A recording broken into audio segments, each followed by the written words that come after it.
যখন আপনি আল্লাহ তাআলার জন্য প্রস্তুত হয়ে যাবেন, আল্লাহ তাআলার জন্য সম্পূর্ণ প্রস্তুত হয়ে যাবেন, তখন আল্লাহ তাআলা আপনাকে অনেক বড় বড় বিপদ দিতে পারে, অনেক কষ্ট দিতে পারে, অনেক যন্ত্রণা দিতে পারে।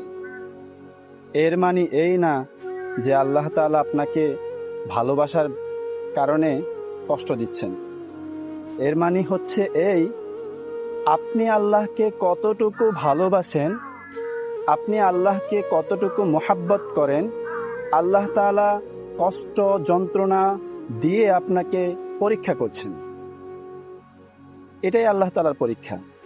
আপনি কি কষ্ট যন্ত্রণা পাওয়ার পরেও আল্লাহ তাআলাকে ভুলে গিয়েছেন, নাকি তাকে স্মরণে রেখেছেন?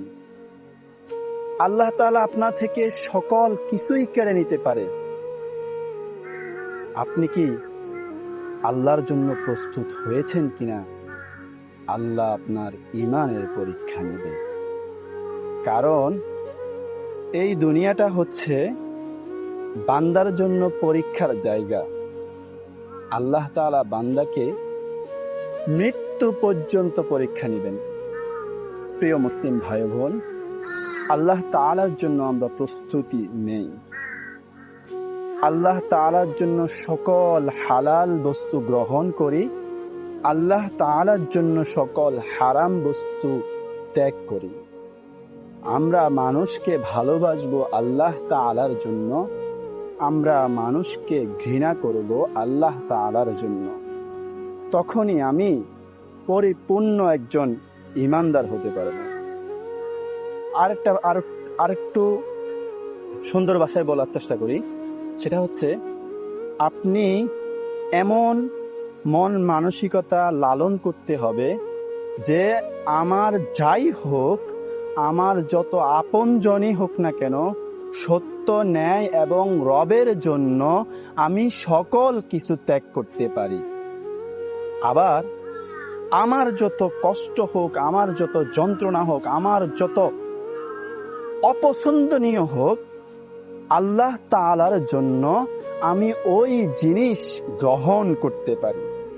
এই মন মানসিকতা যতদিন আমরা লালন করতে না পারবো, ততদিন আমরা পরিপূর্ণ পরিপক্ক ঈমানদার হতে পারবো না।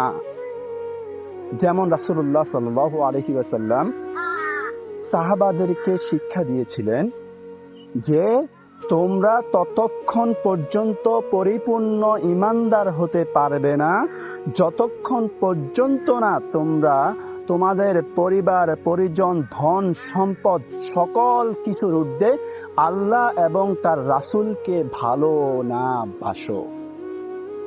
তাহলে আমরা স্পষ্ট বুঝতে পারলাম ঈমান কি জিনিস আর কিভাবে আল্লাহ তাআলাকে ভালোবাসতে হবে। প্রিয় ভাই বোন, পৃথিবীতে আমরা ক্ষণস্থায়ী, পৃথিবীতে আমরা চিরস্থায়ী নই। আমরা আল্লাহ তাআলার কাছে ফিরে যেতে হবে। চিন্তা করে দেখো, আল্লাহ তাআলা আমাকে আমল করার তৌফিক দান করুক। আল্লাহ তাআলার কাছে সর্বপ্রথম এই প্রার্থনা করি।